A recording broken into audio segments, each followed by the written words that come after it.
सहरसा ही नहीं समझिए पूरे कोसी का जो है सबसे बड़ा अगर समस्या है तो वो है सहरसा बंगाली बाजार का ओवर ब्रिज। एकता का राज चलेगा, हिंदू मुस्लिम साथ चलेगा। सहरसा जो है ये समस्याओं का शहर है, तो हम लोग के लिए जो सबसे बड़ा जो चैलेंज है वो है जल जमाव। उसी दिन हमने ये फैसला किया था कि हम कोई ना कोई चुनाव लड़ेंगे और बड़ा चुनाव लड़ेंगे, और सहरसा के कोई भी नेता या समाज सेवी बहुत कम 2-3 छोड़ा कर कोरोना काल में सब अपने अपने रूम में बंद थे।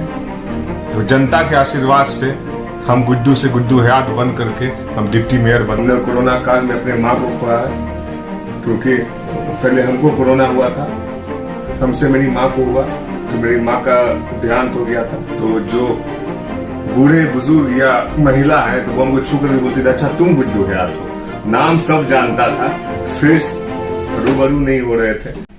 एक तरफ जहाँ पूरा देश नफरत की आग में है, सांप्रदायिकता के आग में है, हिंदू मुस्लिम का कार्ड खेला जा रहा है, वहीं सहरसा नगर निकाय चुनाव हुआ, पहली बार सहरसा नगर निगम बना और डिप्टी चेयरमैन के रूप में लोगों ने एक युवा चेहरे को चुन के सामने लाया है। हमारे साथ गुड्डू हयात जी हैं। सबसे पहले आपको बधाई, जो लोगों के अपार बहुमत से इस बार आप डिप्टी मेयर बने हैं। धन्यवाद, बहुत बहुत शुक्रिया आपका।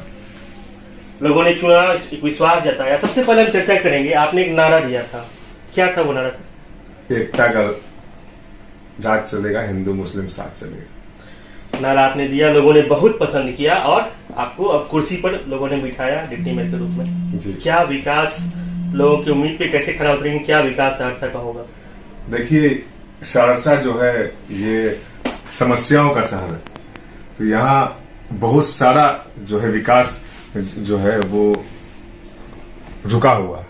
तो हम लोग के लिए जो सबसे बड़ा जो चैलेंज है वो है तो जल जमाव का। हम लोग सबसे पहले उसी पे काम करेंगे। अभी आपने बोला कि सहरसा समस्याओं का शहर है, एक जल जमाव ही समस्या नहीं है सर। जब भी सहरसा घुसते हैं तो लोगों को परेशानी, सबसे पहले परेशानी पता ट्रैफिक।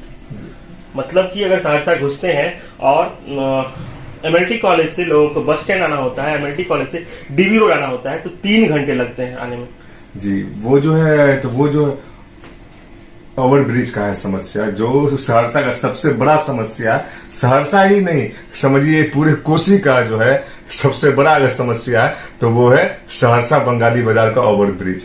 तो इसके लिए भी हम लोग बात करेंगे।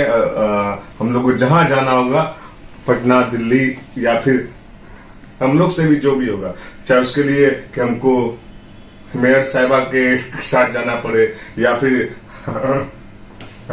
हमारे मंत्रीगण के साथ जाना पड़े या फिर सांसद के साथ जाना पड़े या फिर एमएलए के साथ, जैसे भी जो होगा इस समस्या के लिए हम लोग काम करेंगे। एक युवा के रूप में आपकी पहचान थी, एक सामाजिक कार्यकर्ता के रूप में पहचान थी, और अचानक से आपने मन बनाया और इस चुनाव में आए।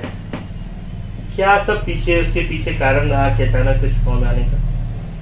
देखिए, मैं 12 साल से मैं तो समाज के बीच में और मैं समाज सेवा कर रहा हूं, और मैं अभी जो 4 साल पहले, 3 साल पहले जो पूरे देश में जो कोरोना काल आया था, तो उसमें हम और जो मेरी टीम है, हम लोगों ने काम किया, और उसी दिन हमने ये फैसला किया था कि हम कोई ना कोई चुनाव लड़ेंगे और बड़ा चुनाव लड़ेंगे, और हम लोग इस पे काम करना स्टार्ट कर दिए थे। ये जो चुनाव लड़ने का जो हम लोग का ये बना, उसका बस खाली एक कारण था कि सहरसा के कोई भी नेता या समाज सेवी बहुत कम 2-3 छोड़ा करके कोरोना काल में सब अपने अपने रूम में बंद थे। कोई भी किसी का सुनता नहीं था, कुछ भी नहीं हो रहा था। हम लोग रोड पे थे। हमने कोरोना काल में अपने माँ को खोया है, क्योंकि पहले हमको कोरोना हुआ था, हमसे मेरी माँ को हुआ तो मेरी माँ का देहांत हो गया था, और इस दर्द को हम समझ रहे हैं औरों के बीच। और हम लोग का एक किचन चलता था, उसमें हम लोग 1500 आदमी को 3 टाइम हम लोग खाना खिलाते थे। 57 दिन में चला था वो, और 350 परिवार को हमने अपने खुद के राशि से 1 महीने का किट दिया था। और भी ऐसा बहुत काम है जो मैं आपको क्या बताऊं। बिल्कुल, उस समय मतलब जिस समय कोई किसी के साथ नहीं दे रहा था, उस समय आप लोगों के साथ रहे, उनका सहयोग किए, तो लोगों ने आपको उसका आशीर्वाद दिया कि आज की डेट में आप उप महापौर सहरसा नगर निगम के हैं। जिस समय क्षेत्र में घूम रहे थे चुनाव प्रचार के समय में, उस समय लोग क्या सब समस्या बता रहे थे सहरसा के लिए? देखिए, समस्या से ज्यादा जब हम अपने क्षेत्र में जा रहे थे तो जो बूढ़े बुजुर्ग या महिला है तो वो हमको छू करके बोलती थी, अच्छा तुम गुड्डू है आप, तो नाम सब जानता था, फेस रूबरू नहीं हो रहे थे। तो ये प्यार जो मुझे मिल रहा था तो मुझे और ऊर्जा आ रहा था और ताकत आ रहा था अंदर से कि मतलब हम कुछ समाज के लिए किए हैं। ये मुझे बहुत अच्छा लगा। समस्याएं क्या था, लोग बता रहे, क्या क्या समस्या था उनके सामने? समस्या है जल जमाव का, नाला का, रोड का, और सबसे बड़ा जो समस्या है जो हमारे शहर का है वो सिक्योरिटी। मीन्स हर वार्ड या हर मोहल्ले में कैमरा होना चाहिए, सीसीटीवी कैमरा होना चाहिए। ये सब चीज का, चोरी चमारी का है। और जो हमारी बहनें हैं या महिलाएं हैं जो भी कॉलेज जाती है, मेरी बहन लोग जाती है या महिला लोग काम करने जाती है, तो उन लोग के लिए भी सिक्योरिटी के लिए हर वार्ड में कैमरा हो जो अपने आप को वो सेफ समझ करके जा सके। तो ये सारा समस्या लोग तभी आपको बता रहे थे।